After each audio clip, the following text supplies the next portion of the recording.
audiolivro Reunião da Paz, capítulo 12, Geração de Ouro. Assim ficou conhecida a geração que participou dessa guerra. A geração de ouro são os jovens dos anos 1940 do século XX que lutaram bravamente para proteger seu país. Vale esclarecer que esses jovens, antes de tudo, acreditavam lutar pela pátria e por suas famílias, em uma época onde o mundo não possuía mecanismos de comunicação avançados entre os cidadãos. A propaganda, elaborada por mentes malignas, foi o que determinou o comprometimento desses jovens. Soldados, enfermeiras, médicos e operários, na faixa de 18 anos, assumiram cargas muito pesadas de responsabilidade. Pilotaram enormes aviões de transporte, caças velozes, socorreram feridos, fabricaram carros de combate, arriscaram suas vidas todos os dias, com os corações dilacerados e desejosos de voltarem às suas famílias, para seus amores, a seus lares, e por isso lutaram sem entender que, na realidade, intenções maléficas e a propaganda direcionada criaram esse conflito. Nossa missão. Nós assistíamos às batalhas aéreas do alto. Em nós havia um misto de diversos sentimentos. A tristeza, porém com alguma medida de compreensão do momento, o sentimento de comprometimento que nos dava força e foco na missão, e ao mesmo tempo a pressa, a vontade de acabar com aquilo o mais rápido possível, e também com o sentimento de inconformação, somado à súplica ao Criador. A atmosfera estava tão densa que não pudemos descer sem a ajuda dos veículos de transporte. E não poderíamos com a nave Alvorada, pois ela deveria ficar em posição para garantir a segurança daquele espaço e afastar possíveis ameaças. Ali, nossa postura emocional seria determinante para que a missão fosse cumprida. Uma vez paramentados, embarcamos nos transportes e começamos a descida, enquanto recebíamos uma mensagem do dirigente Isaac. Guardiões, é muito importante que mantenham o foco. Não se deixem impressionar com o cenário que verão de perto. Entendam que se trata de um desdobramento, de um planejamento do mal. Os jovens envolvidos nesse conflito não são os responsáveis diretos. Vamos em busca dos verdadeiros manipuladores. Enquanto descíamos, foi possível ver de perto os aviões, os pilotos e as respectivas expressões de medo e de cansaço neles. Os sons eram, em alguns momentos, graves e distantes. Em outros, estampidos sobrepostos em meio à fumaça e som de motores. Passamos por vários grupos de aviadores que se atacavam, que se defendiam e se perseguiam. Em meio a esse caos, vimos grupos de assistência de colônias próximas. Protetores evitavam que algumas aeronaves fossem abatidas. Outros davam suporte emocional aos combatentes, e outros ainda se encarregavam do resgate daquelas almas que se desligavam de forma violenta dos seus corpos. Embora o cenário fosse terrível, a providência divina estava atuando. Na medida em que chegávamos perto da superfície, outros soldados combatiam com suas últimas forças, quase que em vão, para evitar que os aviões despejassem bombas sobre as cidades. Houve momentos em que tudo aquilo me pareceu simplesmente uma loucura, sem motivo, sem explicação. Fizemos uma pequena pausa na superfície para ajustes em nossos transportes. Foi necessário para alinhar a nossa frequência com a que encontraríamos abaixo do solo. Nesse tempo pudemos ver as legiões espirituais atuando no conflito. Enfrentavam outros grupos de guardiões e de protetores enquanto buscavam servirem-se da energia do medo que sufocava o ar. Ficou claro que a guerra se dava em ambos os planos. Ajuste de frequência. Com os ajustes finalizados, foi possível iniciar a segunda etapa da descida. Estávamos em 2 transportes com 20 guardiões em cada. Mas um pequeno grupo do segundo transporte ficaria na superfície. Eles passaram por um procedimento um pouco diferente e tinham outra missão. Utilizariam um sistema de camuflagem que deixaria a frequência vibratória deles invisível aos antagonistas. O trabalho era contatar um agente encarnado que atuava disfarçado dentro daquele movimento autoritário. Estamos falando de um guardião que foi preparado para um tipo de missão onde o risco de morte é constante. Apesar dele estar na condição de encarnado, guardava a capacidade de se lembrar de muitas instruções que recebera durante a sua preparação. Mesmo assim, ele estava no limite. Suas forças estavam se esvaindo por acompanhar de perto tantos atos desumanos. Por isso, esse grupo iria até eles para apoiá-lo no que fosse necessário e possível. Nós outros seguiremos abaixo da superfície em direção ao complexo oculto no subsolo. Percebíamos que as paredes do nosso transporte se moviam como se fossem empurradas de fora para dentro. Isso era efeito da vibração mais densa que encontrávamos abaixo da superfície. Alcides, o guardião piloto, nos tranquilizava enquanto passava algumas informações dos procedimentos básicos, como das precauções para que não fôssemos localizados, da velocidade de descida, entre outras. Luiz, sempre atento, observava os outros guardiões mais experientes. Estava focado e quase não olhava para fora do transporte. Já eu estava mais curioso com a paisagem, mas não me permitia distrair. Chequei mais uma vez todos os equipamentos, pois não sabia por quanto tempo ficaria em campo. Pousamos cerca de 500 metros do limite do complexo, onde 2 cenários se sobrepunham: estruturas rochosas, construções do plano físico e também do plano espiritual ou astral, como alguns preferem denominar. Alcides e mais 2 guardiões ficariam no transporte para garantir sua proteção e que não fosse levado e estudado por grupos antagonistas. Nós seguimos em direção ao complexo na companhia dos outros guardiões do segundo transporte. De forma bem resumida, nossa missão era colher informações e sabotar tudo o que fosse possível. Arma da Vingança 2. Avançamos com cuidado, mas de forma constante. Em poucos minutos estávamos dentro do setor onde muitos planos eram arquivados. Armas letais, tecnologias avançadas, jatos, armas químicas, biológicas, propaganda e outros estudos chamados paranormais. Nos chamou a atenção um estudo já avançado sobre uma bomba de destruição em massa com tecnologia atômica. Esse foi nosso alvo principal.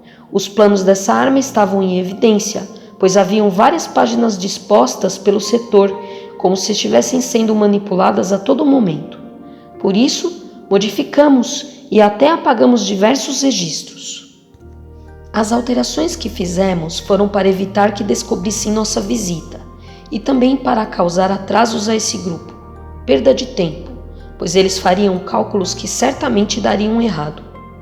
Os antagonistas demorariam certo tempo para perceberem a sabotagem. Fizemos isso em grande parte dos projetos mortais que encontramos no local. Luiz estava bastante focado na missão e quase não se manifestava. Acompanhava os mais graduados e simplesmente executava as orientações que recebia. Então notou uma pasta com várias páginas de anotações com documentos e esquemas. Antônio, pode olhar isso? Aparentemente se trata de algo corriqueiro, mas pelo que estou percebendo, a tecnologia é diferente. Encontrou algo estranho, Luiz? Sim, encontrei esquemas de um foguete. Mas o mecanismo é diferente de tudo o que eu vi no plano físico. Lembra um pouco os antigos mecanismos de propulsão em nosso plano. Veja, Antônio. É mesmo impressionante. Velocidade de mais de 300 km por hora, 1 tonelada de material explosivo. Repare na força do motor. São 580 mil cavalos de força. Para essa época, no plano físico, é muito. Com certeza é capaz de atingir o espaço. Analisamos por mais alguns instantes. Foi quando Isaac falou através dos nossos comunicadores. Luiz e Antônio, vamos avaliar melhor o que descobriram.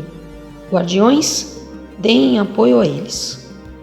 Imediatamente, os guardiões mais graduados se aproximaram e pediram que nosso setor de informações da Alvorada analisasse os esquemas. Em poucos minutos recebemos resposta. Após confirmações, a Alvorada disse que não havia nenhuma tecnologia semelhante no nosso plano físico, que os sistemas de propulsão e de navegação eram tão avançados para os padrões da época que tudo apontava para um conluio com inteligências de outro mundo. Como esses mesmos foguetes já estavam em fase de fabricação, a pergunta era: como impedi-los sem que descobrissem nossa interferência? Uma alternativa foi alterar o peróxido de hidrogênio utilizado na composição de um dos combustíveis auxiliares. Essa alteração química faria várias dessas bombas explodirem em pleno voo e deixaria os antagonistas muito ocupados antes de descobrirem que foram sabotados. Então, um dispositivo seria implantado nas instalações de produção do componente. Este seria anexado ao sistema de produção sem ser detectado.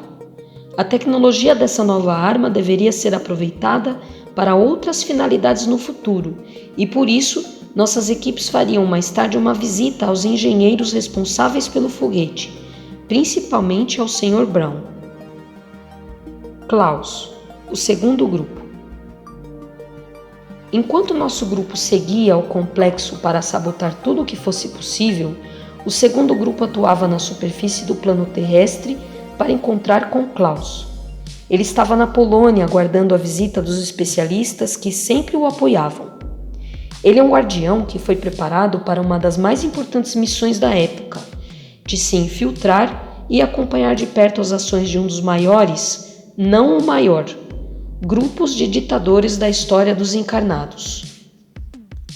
Klaus vivia entre dois mundos, literalmente. Estava encarnado, mas era capaz de se lembrar de mais de 80% do treinamento e de sua vida como guardião no plano espiritual.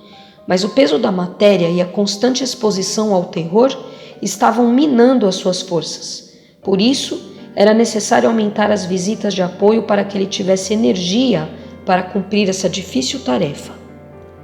Otton, a matéria deve ser tratada primeiro. Klaus precisa de alívio físico para que possa absorver melhor o auxílio emocional e mental. Odara, eu também pensava nessa questão. Depois que Klaus sofreu o acidente com o explosivo, a força de vontade dele diminuiu.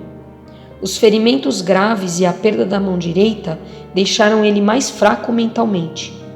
Logo ele terá descanso, mas ainda há uma etapa final, mais penosa, que ele terá de enfrentar. Então os guardiões responsáveis pela segurança do grupo pediram para repassar o plano. Nikolai, que conhece bem a Polônia, é o primeiro a liderar o deslocamento do grupo pela região onde Klaus está. Vamos nos deslocar com atenção e rapidez. É importante que nossas plataformas de deslocamento estejam ajustadas. Christopher e eu estaremos atentos na defesa do grupo e nos anteciparemos a qualquer aproximação. De acordo, Nikolai. Nessa primeira etapa serei o apoio para qualquer necessidade.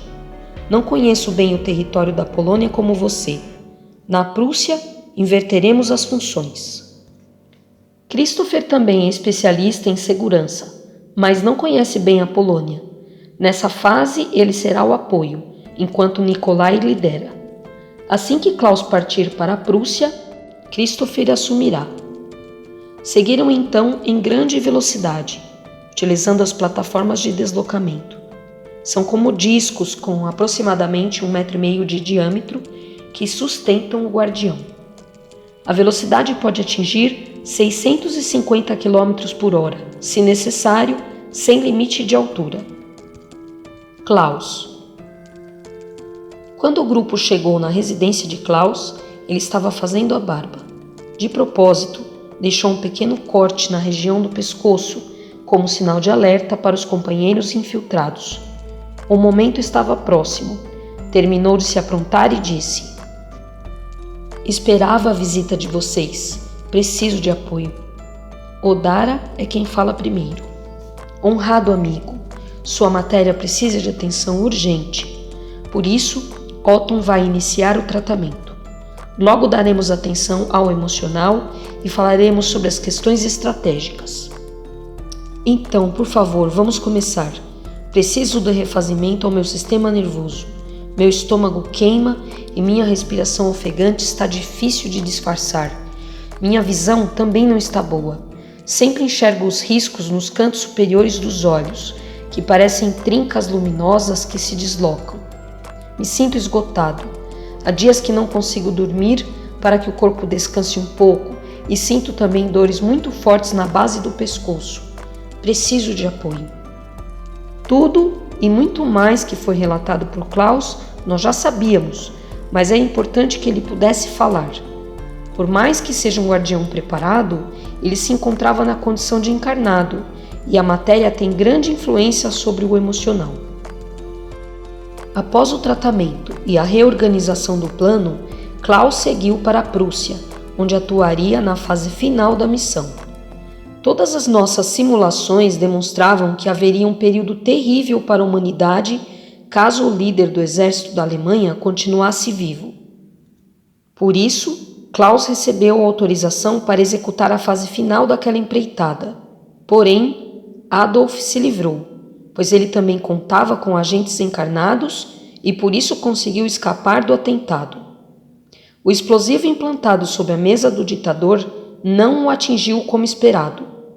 Klaus e seus companheiros foram executados e acolhidos em nosso plano para um merecido descanso. Mesmo com a missão incompleta, o golpe sofrido pelo ditador o enfraqueceu muito, o debilitou ainda mais. Sua saúde, já frágil, foi agravada pelo sentimento de medo e pela ideia fixa de traição. Em breve, seria vencido e o mundo estaria livre dessa ideologia maligna por um bom tempo. Contudo, os antagonistas se organizam com facilidade. Vimos o final dessa guerra, mas nossos esforços agora estavam direcionados a outras tantas, em todos os campos da humanidade, pois as inteligências do mal mudaram suas estratégias e intensificaram forças a fim de conseguirem o domínio através da literatura, da história, das artes, da ciência e das religiões.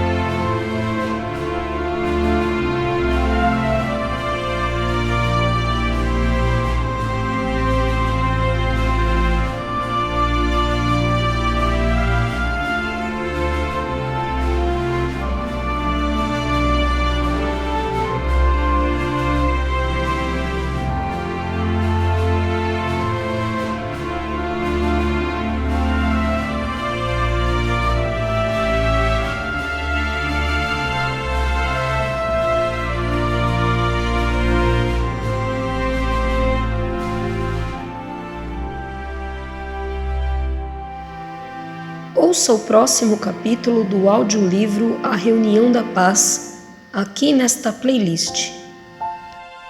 Inscreva-se no canal Discerne Edifique e, se você gostar, curta e compartilhe.